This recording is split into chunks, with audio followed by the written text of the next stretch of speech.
वाचन करण्यासाठी बाबू महाराज रत्नूरकर, सांगण्यासाठी गोविंद महाराज हरिजवळा कपिवर्य मारुद्र हनुमान की जय। श्री गणेशाय नमः। श्री सद्गुरु रामचंद्राय नमः। हनुमान अत्यंत विश्वासी, अनुसरोनी पानाशी, आला नंदी ग्रामासी, जेते भरताची निवास।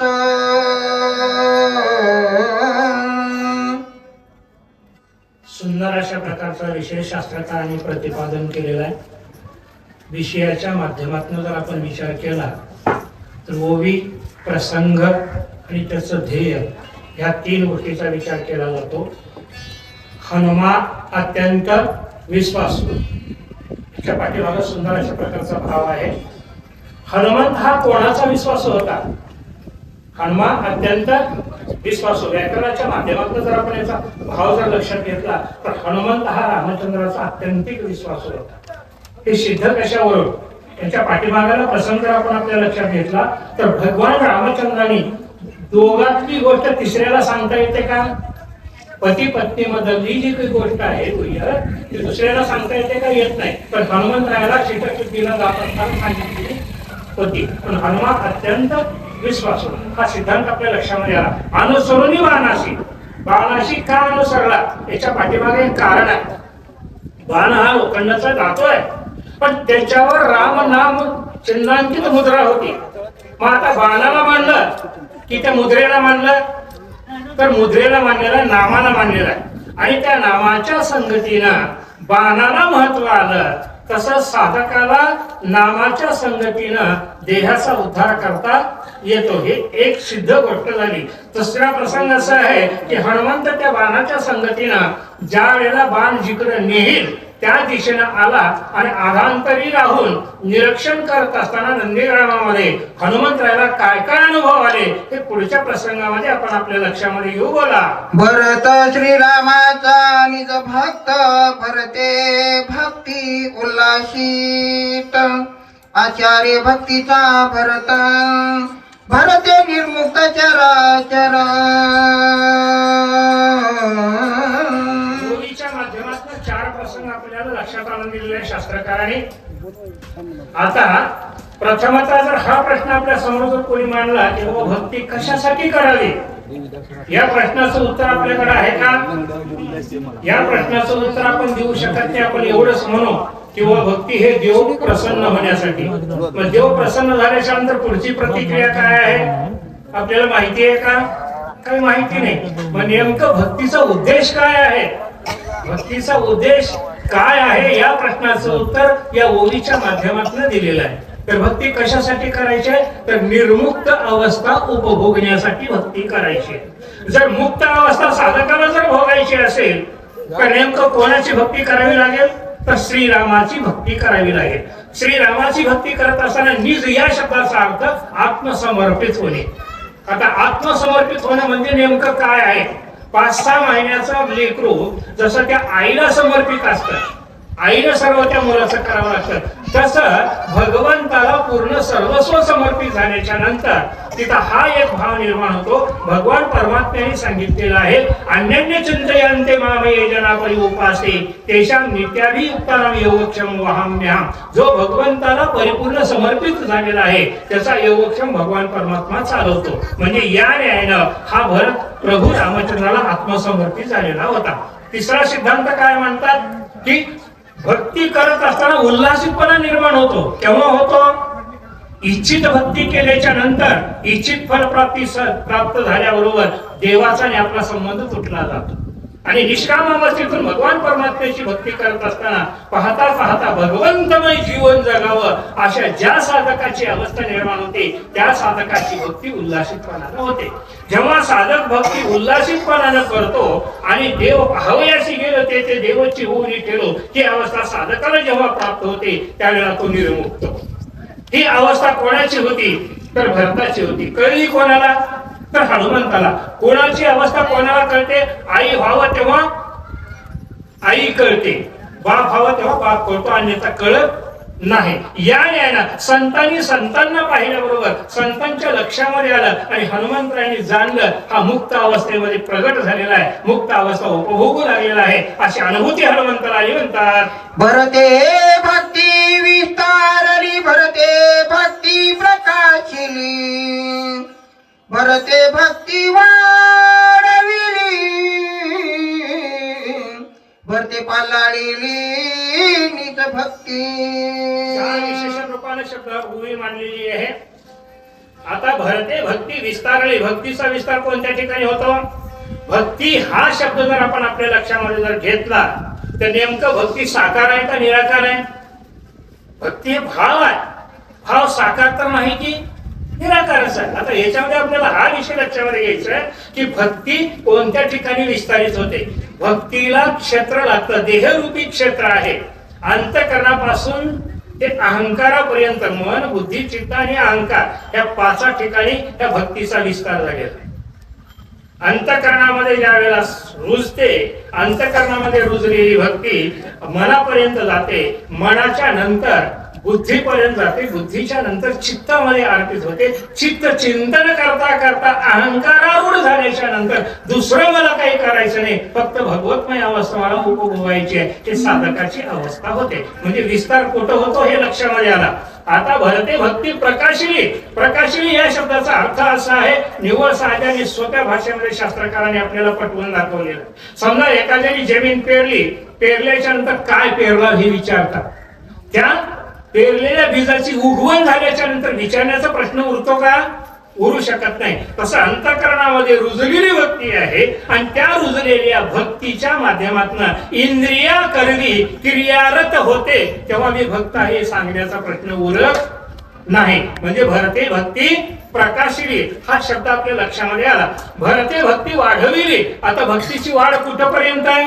सहज जर आपल्या समोर जर प्रश्न निर्माण झाला की कुठपर्यंत भक्ती करायची असं जर आपल्याला कोणी प्रश्न विचारला तर आपण त्याला काय सांगू? मरेपर्यंत चलू द्यावं. आणि मरेपर्यंत भक्ती चलू द्यावं याचा अर्थ हा नव्हे, तर भक्तीचे एक शेवटचा टोक आहे. कोणता टोक आहे?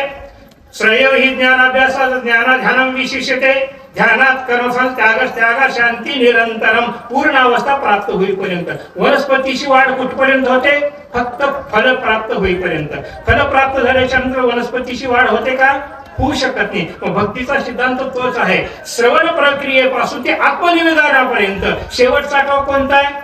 आत्मनिवेदन. आत्मनिवेदन या शब्दाचा अर्थ काय आहे? तर आत्मस्वरूप. ज्यावेळेला आत्मस्वरूपाशी समरस होतो त्यावेळेला काहीही करण्याचा संबंध उरत नाही. ही अवस्था कोणाची होती? भरताची होती. शेवटच्या चरणामध्ये काय सांगितले? भरते पहलाळली निज भक्ती. पहलाळणे म्हणजे त्याला सांभाळणे किंवा त्याच्यामध्ये रत होणे. ज्या वेळेला स्वस्वरूपाचं अनुसंधान लागलं तेव्हा दुसरा काही त्याला संबंध येऊ शकतो का? या अवस्थेला प्राप्त झालेला भरत होता. हनुमंतरायांनी निरीक्षण केलं. म्हणतात भरत भक्तीचा निज ठेवा, भरत भक्तीचा विसावा, भरत भक्तीचा ओलावा, भक्तीच्या गावारी गम भरत. शास्त्रकारांनी एवढ्या सोप्या भाषेमध्ये आपल्याला सांगून गेलेलं आहे, पण आपण त्याच्यात चिंतन करत नाही म्हणून त्या ज्ञानापासून आपण वंचित आहोत. आता विषय असा आहे, 4 विशेषणाच्या माध्यमातून हा विषय आपण आपल्या लक्षामध्ये घ्यायचा आहे. भरत भक्तीचा निज ठेवा. आता विषय काय आहे? भरत भक्तीचा निज ठेवा. भक्ती या शब्दाची व्याख्या प्रथमतः आपण आपल्या लक्षामध्ये घेऊ. शास्त्रकारांनी आपल्याला असा इशारा दिलेला आहे की सकळ जीवाशी सप्रेम भजन युक्ती, या नाव जाणीजे मद भक्ती. भगवान परमात्म्याने हा पुरावा दिलेला आहे. म्हणजे सकळ जीवाशी सप्रेम भजन युक्ती. आता याच्यामध्ये आपल्याला हा विषय लक्षामध्ये घ्यायचा आहे की भरत भक्तीचा निज ठेवा. आता साधक, आता तुम्ही आम्ही सर्वसामान्य जीव असो किंवा साधक असो, भावनेच्या अधीन देह का देहाच्या अधीन भावना? विषय लक्षात येतो की देहाच्या अधीन भावना का भावनेच्या अधीन देह? विषय लक्षात येण्यासाठी समोर एखादी सुवर्ण वस्तू पडलेली आहे. अगोदर देह जातो का अगोदर भावना जाते? अगोदर भावना जाते, बरोबर आहे. तसं भक्तिरूपी भावनेच्या अधीन भरताचा देह होता. भरत भक्तीचा निज ठेवा. लक्षात आलं की भरत भक्तीचा अधीन असल्यामुळं भगवत कार्य भगवत कर्म करण्यामध्ये तो अहोरात्र निरत झालेला होता. भरत भक्तीचा निज ठेवा हा लक्षामध्ये आला, म्हणजे देह त्या भावनेचा ठेव बनला गेला, म्हणजे भरत ठेव. दुसरा प्रश्न सिद्धांत असा आहे की भरताने विसावा घेतला. कोणत्या ठिकाणी घेतला? की जिथं निर्भय अवस्था आहे तिथं साधक बसेल ना. जिथं निर्भय अवस्था नाही तिथं साधक किंवा व्यक्ती थांबू शकेल का? थांबू शकत नाही. तसं परमार्थिक सत्तेमध्ये भगवत नामचिंतनाच्या आत्मस्वरूपामध्ये ज्या वेळेला साधक पूर्ण होतो त्यावेळेला तिथं कसल्या प्रकारची भीती नाही. भीती कोणाला आहे? जो जन्म मरणाच्या अधीन आहे त्याला भीती आहे. त्याचं जन्म मरणाची विरहित अवस्था झालेली आहे त्याला भीती आहे का? नाही. म्हणून तिथं विसावा घेतला. ज्या वेळेला विसावा घेतला तेव्हा त्या साधकाचा प्रवेश त्या भक्तिरूपी गावामध्ये होतो. आता भक्तिरूपी गाव म्हणजे काय? आत्मस्वरूपामध्ये ज्या वेळेला तल्लीन होतो त्यावेळेला देहाचा संबंध तुटला जातो. जेव्हा देहाचा संबंध तुटला जातो तेव्हा मी तूपणाचा संबंध उरू शकत नाही. जिथं मी तूपणाचा दुरावा झालेला आहे तेच भगवंताचा अधिष्ठान आहे. आणि त्याच गावामध्ये त्याच क्षेत्रामध्ये पूर्ण अवस्थेला प्राप्त झालेला भरत होता. हनुमंतरायांनी निरीक्षण केलं म्हणतात भरते सत्य सद्भाव भरते साचार अनुभव भरते प्रकट राम राव सर्वत्र पाहो सर्वाशी. आता विषय असा आहे, सर्वत्र राम जर पाहायचा असेल तर साधकाची पहिली प्रक्रिया कोणती असावी लागेल? तर साधकाकडे सत्य सद्भाव असायला हवा. आता नेमकं सत्य सद्भाव कशाला म्हणावा याची व्याख्या संतांनी आपल्याला प्रमाण देऊन सांगितलेलं आहे. बरं का? लक्षात घ्या. जाणीव नेणीव सांडूनी सर्व भाव जय उपजे सत्य सद्भाव ब्रह्म होय स्वयमेव. हे शास्त्रकर्ता आपल्याला प्रतिपादन करतात. तिथं जाणीवपणाही संपला पाहिजे आणि न कळतेपणाचाही भाव संपला पाहिजे. एकमेव शुद्ध भाव असावा लागतो. त्यावेळेला तिथं सत्य सद्भाव प्रगट होतो. जेव्हा साधकाला सत्य सद्भाव प्रगट झाल्याबरोबर साचार अनुभव आहे, प्रत्यक्ष अनुभव आहे. कोणता अनुभव आहे? की तिथं द्वैताचं खंडन झालं, द्वैत विरहित अवस्था साधकाच्या झाल्याबरोबर त्या ठिकाणी प्रत्यक्ष अनुभव कोणता? ब्रह्मस्वरूपाचा अनुभव आहे. ब्रह्मस्वरूप कशाला म्हणतात? की जो देहावर आहे तर त्याच्या पाठीमाग मी माझं आणि मालकी माझा विस्तार प्रपंच ही अवस्था निर्माण होते. ज्या वेळेला देहाचा संबंध तुटला जातो आणि आत्म्याशी संबंध जोडला जातो तेव्हा त्या साधकाला फक्त आनंदाचे ही आनंदाची तरंग आनंदाची अंग ही अवस्था साधकाला प्रत्यक्ष अनुभव आहे, साचार आहे, प्रत्यक्षिक आहे. आता ही प्रत्यक्षिक आपल्या लक्षात येण्यासाठी ह्याची अवस्था कोणती होती लक्षात येण्यासाठी मी बोलतो बरं का. ज्या वेळेला साधक दिवसभर श्रम करतो आणि श्रम केल्याच्या नंतर रात्री झोपतो, झोपल्याच्या नंतर स्वप्नाच्या पलीकडचा जो आनंद आहे, स्वप्नाच्या पलीकडचा जो आनंद आहे तो जागृत अवस्थेमध्ये आनंद उपभोगणं म्हणजे प्रत्यक्ष अनुभव आहे. तो आनंद त्या आनंदामध्ये ज्या वेळेला निमग्न होतो तेव्हा जे जे देखी जे भूत ते मानिजे म्हणण्यापेक्षा प्रत्यक्ष भगवंतच आहे. आता याच्या पाठीमागे व्यावहारिक सिद्धांत आपल्या लक्षात आणून दिलं की बाबा आई व्हावं तेव्हा आई कळते. तसं ब्रह्म पूर्ण झाल्याच्या नंतर जगत सर्व पूर्ण ब्रह्म दिसतं. ही ब्रह्म अवस्था कोणाला प्राप्त झालेली होती? तर फक्त भरताला प्राप्त झालेली होती. कोणी ओळखलं? तर संतांनी ओळखलं, म्हणजे हनुमंतांनी ओळखलं. अशा प्रकारची अनुभूती हनुमंताला आली, शास्त्रकारांनी सिद्ध करून दाखवलं. भारतीय पंगिली भक्ती भरते वाढविली विरक्ती भरते पाहिली निज शांती भूते भोगिती स्वानंद भूते भोगिती स्वानंद निर्वैर अवस्था तिथे निर्माण होते. एक लक्षामध्ये घेऊ बरं का. फक्त दृष्टांत व्यवहारिक सिद्धांत कळण्यासाठी दिले जातात, याचा विपरीत परिणाम करून घेऊ नका. आता आपली दैनंदिन दिनचर्या कोणती आहे? की आपण गळ्यामध्ये माळ घालतो, कपाळाला भगवंताच्या नावाचा टिळा लावतो, महिन्याची वारी करतो, पण घरामध्ये असंतुष्ट राहतो. बरोबर आहे ना? मुला बाळाला नीट बोलत नाही, भावा बांधवाला बोलत नाही, समाजामध्ये नीट बोलत नाही. लक्षात आलं का? हा सिद्धांत कसा लक्षामध्ये घ्यायचा आहे? ज्या वेळेला भक्तीचा स्वीकार करतो. भक्तीचा स्वीकार करतो. भक्ती अनेक प्रकारची आहे बरं का. कोणाची संसारिक भक्ती आहे, कोणाची सामाजिक भक्ती आहे, अशी भक्तीचे वेगवेगळे प्रकार आहेत. पण जो भगवान परमात्म्याला जोडण्याची जी प्रेमशक्ती आहे, ती जी भक्ती आहे, त्या भक्तीचा स्वीकार केल्याच्या नंतर तिथं विरक्ती निर्माण होते. विरक्ती या शब्दाचा अर्थ असा आहे की त्याच्यामध्ये राहून सुद्धा तिची इच्छा न करणे. निराशित यत चितात्मा त्याक्त सर्व परिग्रहा शरीरम केवलम कर्म कुर्वन्नाप्नोति किल्बिषम. सर्व आपलं असून सुद्धा त्याच्याबद्दलचा अहंकार आपल्याजवळ नसणे, याची अवस्था विरक्त. प्राप्त विषय असताना देखील, विषय उपभोगण्याच्या प्राप्त वस्तू असताना देखील तिची इच्छा न होणं म्हणजे विरक्त अवस्था. हे केव्हा निर्माण होते? भक्तीच्या माध्यमातून ज्ञानाची प्राप्ती होते आणि ज्ञानाच्या माध्यमातून सत्यत्वाची ओळख होते. ज्ञान काय सांगतं? भक्ती जी ज्ञान आहे ती जगतामध्ये, जगत हे नाश पावणार आहे, शाश्वत हे फक्त आत्मस्वरूप म्हणजे चैतन्य आहे. त्या भगवंताशी एकरूप झाल्याच्या नंतर तुझा उद्धार येण्याची देहाची ज्ञानी सच्चिदानंद पदवी घेणे या ज्ञानाच्या योगाने हे कळतं. हे कळतं म्हणून देहाचा संबंध तोडला जातो. देहाचा संबंध तोडल्यामुळं समाजातलं, कुटुंबातलं द्वैत नाहीसं होतं. जिथं द्वैत नाहीसं झालं तिथं विरक्त अवस्था निर्माण झाली. जिथं विरक्त अवस्था निर्माण झाली तिथं आनंदाला ये म्हणायची गरज नाही. ह्या अवस्थेला प्राप्त झालेला बरंच होता म्हणतात. मलयाद्रीच्या ठाई चंदनाची झाडी पाही तेने डोंगर सर्वही केला लवलाही चंदन. शास्त्रकारांनी हा दृष्टांत किती पूरक दिलेला आहे की याच्याकडे लक्ष असावं. साधकाला विरक्त अवस्था निर्माण झाल्याबरोबर चौपट पूर्ण ब्रह्म अवस्था आनंद प्राप्त होतो. बरोबर आहे. मग समाजामध्येही प्रिय होतो आणि ईश्वरालाही तो प्रिय होतो. जसं एका पर्वताच्या ठाई चंदनाचा एकच वृक्ष आहे, मैलागर नामक चंदन आहे.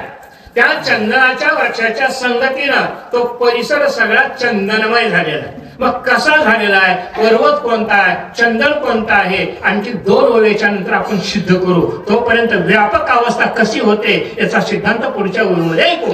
नाही आपण तेथे गेला, नाही उपडोनी आणला, अंगवात वरोनी गेला तेने गिरी केला चंदन. ठाईच वैसोनी करा एक चित्त.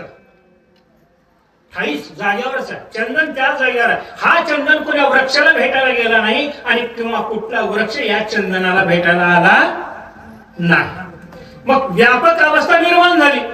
सर्वस्व चंदनमय सुगंधी वातावरण निर्माण झालेलं आहे. मग अशा चंदनमय अवस्थेमध्ये ज्या वेळेला एक महात्मा आपल्या गावामध्ये अधिष्ठित होतो त्यावेळेला संपूर्ण गाव तो महात्मा कोणाच्या घरोघर जात नाही आणि किंवा सगळेच घरचे त्या महात्म्याला येऊन भेटत नाही. पण आमच्या गावात महाराज आहेत, आमच्या महाराजाला असलं पटत नाही म्हणून सांभाळून वागता की नाही? अनुभव आहे की नाही? या वेळेनं तिथला परिसर सुगंधीमय वातावरण बनलं. कशामुळे बनलं? पुढच्या ओळीमध्ये ऐकू. एक वनस्पतीचा परिवार चंदन केला डोंगर पैकसे चौफेर सुवास थोर आवरेला. ओळीच्या शेवटच्या चरणामध्ये काय सांगितले? सुवास थोर आवरेना. ज्या अर्थी सुवास शब्दाचा प्रयोग केलेला आहे त्या अर्थी तिथं दुर्वास देखील असावा लागेल. आता त्या वृक्षावरनं एक वारा वाहिला.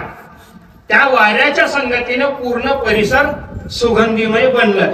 तसं अंतःकरणामध्ये भगवत प्रेम ज्या वेळेला निर्माण होतो आणि त्या प्रेमाचा वारा बाहेर व्हायला सुरुवात करतो त्यावेळेला समाजामध्ये पूर्ण वातावरण शांतिमय आणि समाधानकारक अवस्था आपल्याला प्राप्त होते. हे अनुभव सिद्ध गोष्ट आहे. आता याच्याबद्दलचा विषय जर आपण आपल्या लक्षामध्ये जर घेतला तर एक वारा वाहिला, पूर्ण परिसर चंदनमय केला, तिथला कुठलाही दुर्वास राहिलेला नाही. पर्वताच्या ठाई 18 भार वनस्पती होती. टाकळी, हेकडी, बाबळी अनेक प्रकारच्या वनस्पती. वेगवेगळ्या वनस्पतीचा वेगवेगळा सुगंध दुर्गंध येतो, पण संपूर्ण दुर्गंधाचा त्याग झाला आणि सुगंधीमय वातावरण निर्माण झालं. तसं देहरूपी पर्वत आहे. देहरूपी पर्वताच्या ठाई भक्तिरूपी चंदनाचं वृक्ष उगवलेला आहे आणि त्या भक्ती रूपाला प्रेमाचा मारा लागलेला आहे. ज्या वेळेला साधकाची ही अवस्था होते त्यावेळेला या पर्वतात दुर्गुणाचा त्याग होतो आणि सद्गुणाची अवस्था प्राप्त होते आणि सुगंधीमय वातावरण निर्माण होतं. या अवस्थेला प्राप्त झालेला भरत होता. दृष्टांतानं सिद्ध केलं, हनुमंतांनी अनुभवलं, शास्त्रकारांनी पटवलं. म्हणतात माझ्या हृदयी भगवंत तो भगवंत मूर्तिमंत, तेने काय नवे प्राप्त सभाग्य संत त्रिजगती. सौभाग्य संत त्रिजगती. भाग्यवंत कोणाला म्हणावं? ज्याची जन्म मृत्यू रहित अवस्था झालेली आहे तो भाग्यवंत. लक्षात आलं की आता हा विषय आपण आपल्या लक्षामध्ये घेऊ. माझ्याच हृदयी भगवंत. लिपी कोणती का असना याचा उल्लेख आपल्याला करायचा नाही. हे शब्द निघाला काही ठिकाणी माझ्या हृदयी असे अनेक प्रकारचे उल्लेख. त्याचा काय संबंध आहे? जिथं लिहिले ते आपण लक्षात घ्यायचं. माझ्याच हृदयी भगवंत आहे का तुमच्या हृदयात भगवंत? आहे म्हणता की नाही म्हणता? आहे जर म्हणलं तर दाखवावं लागेल. ज्या अर्थी दाखवता येत नाही त्या अर्थी भगवंत नाही हा नास्तिकवाद सिद्ध होतो. सर्वसामान्य व्यावहारिक जीवनाच्या माध्यमातून जर आपण पाहिलं तर देव दाखवता येत नाही. आता याच्यामध्ये दोन प्रश्न निर्माण होतात. देव पाहायचा की देव गायाचा की देव अनुभवायचा? हे आम्हाला माहिती नाही. याची ओळख करून घेण्यासाठी ऐकायचं. विषय लक्षात आला की नास्तिकवादाप्रमाणे देव नाही आपण सिद्ध केलो. उकळता चहा घ्या आणि नास्तिकवादाच्या तोंडात वाटा. पिईल का? का पेणार नाही? पोळतो. त्यात अग्नी आहे का? पाहायला जर गेलं तर अग्नी दिसत नाही आणि प्यायला जर गेलं तर अनुभव आल्याशिवाय राहत नाही. म्हणजे याचा अर्थ देव अनुभवायचा. माझ्याच हृदयी भगवंत हे आपल्याला सिद्ध करायचे. आता समजा दिवसभर आपण श्रम केलेलं, संध्याकाळी झोपलेलं, झोपल्याच्या नंतर जे स्वप्न दृश्य पडतं ते जागी झाल्यानंतर सांगणारा कोण आहे? माझ्याच हृदयी भगवंत हे आपल्याला सिद्ध करायचं आहे. सांगणारा कोण आहे? तोच भगवंत आहे. जो पडलेलं स्वप्न तुमच्या स्मरणामध्ये, तुमच्या आमच्या स्मरणामध्ये जो आणून देणारी जी शक्ती आहे तो भगवंत माझ्याच हृदयामध्ये. पण त्याने काय नव्हे प्राप्त, तुम्हाला प्राप्त करायचं काय आहे? आता समजा उदाहरणार्थ लक्षात आपण येण्यासाठी बोलू. बाजारला गेलोय, बाजारातनं काय आणायचं आहे हे जर आपल्याला माहिती नाही जर राहिलं तर आपण बाजारला जाऊन काही उपयोगाचं आहे का? मग या जन्माला आलोय, या जन्माला आलोय, कशासाठी आलोय याचीच ओळख नाही. याचीच ओळख आपल्याला नाही. मग या जीवनाला काही अर्थ उरणार आहे का? काही अर्थ उरत नाही. या जीवनाला कशासाठी आपण आलोय आणि याचा उपयोग कशासाठी करायचा आहे म्हणून ऐकायचं आहे. विषय लक्षात आला की त्याने काय नव्हे प्राप्त हे आपल्याला सिद्ध करायचं आहे. येण्याची या देहाच्या संगतीनं सच्चिदानंद पद प्राप्त करून घेण्यासाठी आपण आलेले आहोत. ज्या वेळेला हृदयातला कळतो, घरचा कळतो तेव्हा बाजारातला दिसतो. लक्षात आलं की घरातला देव कळणार आणि बाजारात हुडकल्याशिवाय राहिला कसा भेटल बाबा? कल्पन की भेटू शकत नाही. हृदयामध्ये भगवंताची ओळख झाली की जगत ब्रह्ममय अवस्था होते आणि जगतामध्ये ब्रह्म अनुभूती साधकाला प्राप्त होते. या अवस्थेला, या स्थितीला प्राप्त झालेला हा भरत होता. हनुमंतरायांनी निरीक्षण केलं. म्हणतात धरती विषय समजतो राम रूपे देखत भरत, दृश्य दृष्टा दर्शन देतो सद होत राम रूप. सहज होत रामरूप द्रष्टा. बरं का? आता याच्या पाठीमागाला आपण थोडा याला संबंध यायचा. बरं का? ज्या वेळेला ज्या साधकाच्या हृदयातल्या आत्मस्वरूपाची साधकाला ओळख होते, भगवंताला ओळख होते, भगवंताची ओळख होते, तेव्हा त्याच्या इंद्रियाची अवस्था हे होते. आता इथं संबंध काय आहे? दृश्य, द्रष्टा आणि दर्शन त्रिपुटी आहे. त्रिपुटी असावी का नसावी? भुये त्रिपुटी असावी का नसावी? त्रिपुटी जर असेल तर भगवंत परमात्म्याची भेट होत नाही. जर त्रिपुटी संपली तर भगवान परमात्म्याची प्राप्ती होते किंवा त्याचं दर्शन घडतं. मग असावी का नसावी? त्रिपुटी शिवाय व्यवहार सिद्ध होत नाही, आणि जोपर्यंत व्यवहार सिद्ध होत नाही तोपर्यंत त्याला पूर्णत्व प्राप्त होत नाही. आता याच्यामध्ये दोन गोष्टी येतात, द्रष्ट्यासाठी सृष्टी का सृष्टीसाठी द्रष्टा. तर याला शास्त्राने प्रमाण दिलेलं आहे. ये कलेने कंठवीची म्हणून केली 14 भुवने चंद्र तारांगणे ओगे माये. भगवान परमात्म्याने सृष्टी कोणासाठी केलेली आहे? द्रष्ट्यासाठी केलेली आहे. हा विषय आपल्या लक्षात येण्यासाठी आपल्यासाठी बाजार का बाजारासाठी आपण? आपल्यासाठी बाजार आहे. म्हणजे द्रष्टा, दर्शन आणि दृश्य. ज्या वेळेला ब्रह्मांडातलं दृश्य पाहिला जातो त्यावेळेला पाहता पाहता तद्रूपता हा विषय लक्षात येण्यासाठी एका आईचं मूल बाजारामध्ये हरवलेलं आहे. त्या आई त्या मुलाचा शोध घेण्यासाठी एका उंचवट्यावर उभा टाकलेली आहे. कुठपर्यंत पाहते? मूल प्राप्त होईपर्यंत. मूल प्राप्त झाल्याबरोबर पाहण्याचा प्रश्न उरतो का? उरू शकत नाही. तसं एक साधक मोक्ष रूपी उच्च कोटीवर उभा टाकलेला आहे. जगतामध्ये भगवत स्वरूप पाहायला सुरुवात करू आलेला आहे. पाहता पाहता ब्रह्ममय अवस्था झाली. द्रष्ट्याची ब्रह्ममय अवस्था झाल्याबरोबर सृष्टी देखील ब्रह्मरूपामध्ये पूर्ण विलीन झाली. पाहणाराही राम आणि दिसणाराही राम. त्रिपुटीची अवस्था बाद झाली. त्रिपुटी कुठपर्यंत? व्यवहार सिद्ध होईपर्यंत. व्यवहार सिद्ध झाल्याबरोबर त्रिपुटीचा संबंध उरत नाही. देव पाहिल्याबरोबर देवाचा आणि सृष्टीचा आपला काही संबंध नाही. तिन्ही रूपाला येतात. ही अवस्था कोणाच्या इंद्रियाची होती? घरातल्या देवाला जन ओळखणे त्याच्या इंद्रियाची अवस्था होती. या अवस्थेला प्राप्त झालेला बरंच होता. श्रवणी शब्द पडताची जाण शब्दार्थ श्रीराम आपण श्रावे श्रावक श्रवण स्वयचित गण होवनी ठाके. चिदगन होवणी ठाके. चिदगन या शब्दाचा अर्थ ब्रह्मरूप किंवा रामरूप होणे. आता याच्या पाठीमागाला ज्या वेळेला शब्दावर कानावर कुठलाही जरी शब्द पडला तर त्या भगवान परमात्म्याच्या नावाशिवाय दुसरा त्याचा अर्थ निघत नव्हता. कोणाचा? जो भगवत प्रेमामध्ये पूर्ण गुंतलेला आहे त्याला. इतराची अवस्था नाही बरं का. ज्या वेळेला साधकाची अंतकरण वृत्ती तदाकार होते म्हणजे इच्छित वस्तूशी एकरूप होते तेव्हा कुठलाही जरी शब्द त्याच्या कानावर आला तर त्याचाच भाव त्याने लक्षात घेतो, अन्यथा इतराचा घेत नाही. विषय लक्षात येण्यासाठी मी बोलतो. सहज एक व्यक्ती, त्या व्यक्तीचं बरेच दिवसानं मूल जन्मलेलं होतं आणि दवाखान्यात ऍडमिट होतं आणि त्या डॉक्टरने सांगितलं उद्या सकाळी 8 वाजेपर्यंत जर तुम्ही 50,000 रुपये जर माझ्याकडे आणला तर तुमचं मूल आहे, तर नाही. तो घराकडे आला, रात्रभर थांबला, एका धनिकाकडे गेला, अर्थसहाय्य मागितलं. त्या धनिकाने सांगितलं सकाळी 6 वाजता जर माझ्याकडे आलास तर तुला प्राप्त होईल. सकाळी तो उठला, पहाटे 5-5:30 ला स्नान केला आणि घराच्या बाहेर पडला. समोरून येणारा व्यक्ती राम राम म्हणाला, सावकार घरी आहेत का म्हणाले. लक्षात आलं का? वृत्ती कुठं गुंतलेली आहे?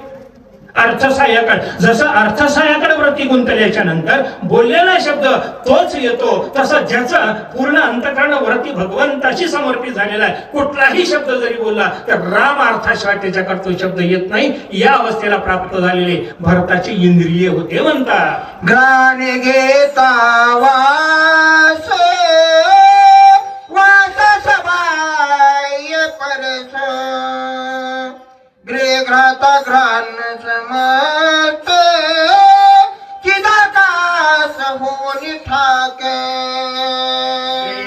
घ्राता आणि घ्रात, चिद आकाश हे कोणाला उपाधी आलेली आहे? निराकार भगवान परमात्म्याला ही उपाधी आलेली. आपल्याला हे लक्षामध्ये घ्यायचे. घ्राणे घेता सुवास, सुवासा सबाह्य परेश. परेश हे नाव कोणाला? भगवान परमात्मा. आता मला एक आपण विचार करू आपण सर्वांनी की आता शास्त्राने काय सांगितलं? सुवासा सबाह्य देव दिसतोय म्हणून. दिसलाय का? दिसलाय का? दिसलाच नाही. मग खरं कशावरून? शास्त्राचं खरं का आमचं खरं? सर्वसामान्यतः जर आपण विचार केला, वर्तमान बुद्धीनं जर आपण विचार केला तर सुवासा सबाह्य आम्हाला देव दिसला नाही. शास्त्रानं तर सिद्धांत मांडलेला आहे. सत्य की असत्य आपल्याला लक्षात घ्यायचे. श्वास आत घेत असताना आनंद की दुःख? श्वास आत घेत असताना आनंद की दुःख? आनंद आहे. आनंद झाला म्हणून जर श्वास थांबवला तर बरं वाटेल का? बरं वाटणार नाही. आत घेतल्याच्या नंतर ज्या आनंदाची अनुभूती येते तसा श्वास बाहेर सोडल्याच्या नंतर देखील त्या आनंदाची साधकाला अनुभूती येते. आनंद म्हणजे कोणाचं लक्षण आहे? ईश्वर आहे, भगवान परमात्मा आहे. श्वासा सहाय्य अंतःकरणामध्ये ज्या वेळेला श्वासावर लक्ष ठेवतो त्यावेळेला त्या ठिकाणी प्रत्यक्ष भगवंत दिसतो. देव देव देव म्हणजे काय?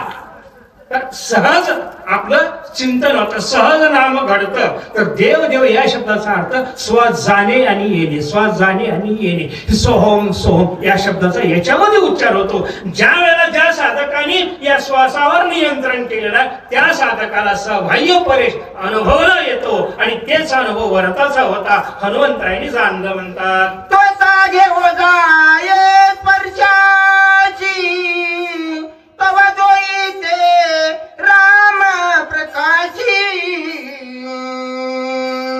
त्वचा स्पर्श स्पर्शनाशी सदत स्मरची श्रीराम.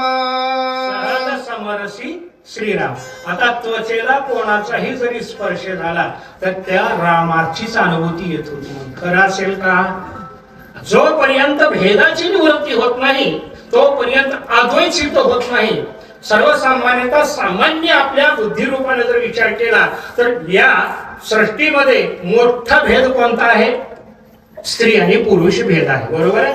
आपल्याला भेदाची निवृत्ती करायची आहे आणि कोणाचाही जरी स्पर्श झाला तर त्या भगवंताचा अनुभव आपल्याला घ्यायचा आहे. तर याच्यासाठी निवृत्ती करायची, भेदाची निवृत्ती झाल्याशिवाय हे अनुभूती येत नाही. आता मला एक सांगा, आपण जगतामधला भेद लक्षामध्ये घेतला, बाई कोण आहे कळाली का? बाई कळाली का आपल्याला? आपण बाई म्हणल्याबरोबर एका पदर येणाऱ्या माऊलीकडे बोट दाखवतो, बरोबर आहे. हा भेद आहे बरं का. या भेदाची निवृत्ती कशी होते आपण लक्षात घ्यायची आहे. त्या आई साहेबांना हा प्रश्न विचारला, आई तुम्ही काल का आला नाही तो? त्यावेळेला त्या आई साहेबांना उत्तर दिलं की माझी प्रकृती ठीक नव्हती. हाच प्रश्न एका पुरुषाला विचारला, बाबा तुम्ही काल का आला नाहीत हो? बाबाने सांगितलं की हो काल माझी प्रकृती ठीक नव्हती. आता तीही प्रकृती म्हणते आणि हाही प्रकृती म्हणतो, मग प्रकृती हा शब्द स्त्रीलिंगी आहे का पुरुषलिंगी आहे? व्याकरणाच्या माध्यमातून जर आपण विचार केला स्त्रीलिंगीच आहे की तीही प्रकृती आहे, हेही प्रकृती आहे, बरोबर आहे.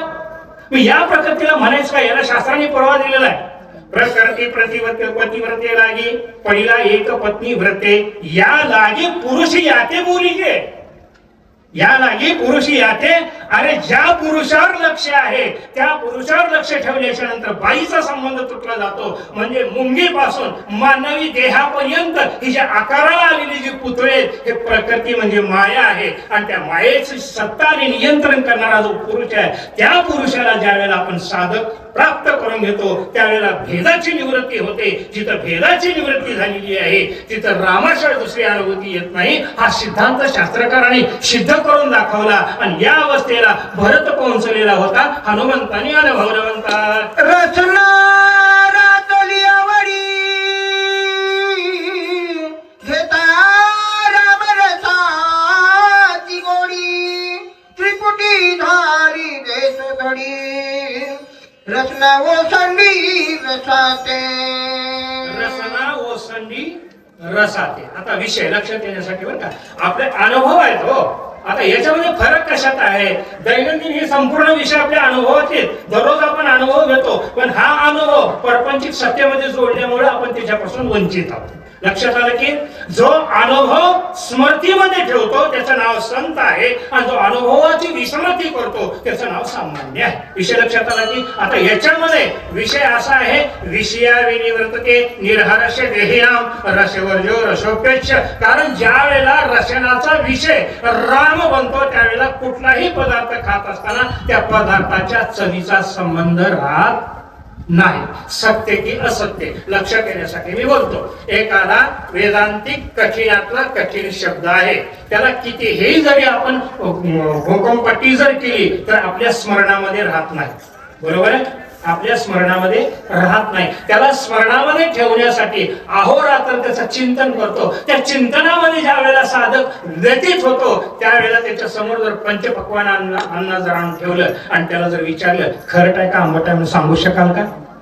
गोष्ट अनुभवातली आहे की नाही? आहे की नाही? आता हा साधा आणि सोप्या भाषेमध्ये सांगतो. एक आई 6 महिन्याच्या लेकराला पाळण्यात ठेवले आणि शेजाऱ्याच्या घरला गेले. दोघांच्या मध्ये एक भिंत आहे आणि शेजारणीनं सांगितले तेव्हा नाही आला, तुम्ही चहा घेतल्याशिवाय जाऊ नका. बोलण्यामध्ये त्या शेजारणीनं सगळं टाकली, दूध टाकली, चहापत्ती टाकली, उकळायला ठेवली, पण साखर टाकायची आठवण तिला राहिली नाही. त्या